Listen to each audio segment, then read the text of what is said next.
بسم اللہ الرحمن الرحیم۔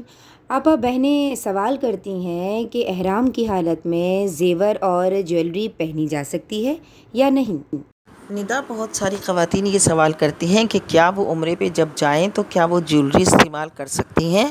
تو دیکھیں، عمرے پہ جاتے ہوئے جیولری استعمال کرنا تو منع نہیں، لیکن پلیز وہ ایسے زیورات نہ پہنیں کہ جس سے آواز پیدا ہو، یعنی پازیب وغیرہ نہ پہنیں، چھنچھناتی ہوئی چوڑیاں نہ پہنیں، کیونکہ آواز والا زیور پہننا عورت کو منع ہے۔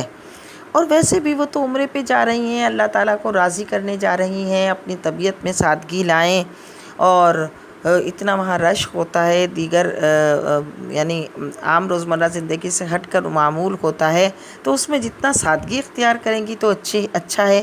کوئی فنکشن اٹینڈ کرنے تو جا نہیں رہے، بلکہ اللہ تعالیٰ سے اپنے گناہوں کی معافی چاہنے، بخشش چاہنے جا رہے ہیں، تو اس میں تو حالت بندے کی مجرموں کی سی ہونی چاہیے، نہ کہ یہ کہ ایک بنے ٹھنے اور سنورے ہوئے شخص کی سی ہونی چاہیے۔ تو لہٰذا بہتر یہی ہے کہ سادگی اختیار کریں، لیکن اگر کسی نے سادہ سی کوئی جیولری پہن لی جس سے کوئی آواز پیدا نہیں ہوتی اور وہ اس کی عبادت میں بھی کوئی خلل واقع نہیں کرتی، تو پھر حرج نہیں۔ بہت شکریہ آپا، بہت شکریہ عالمہ نصرت فاطمہ صاحبہ۔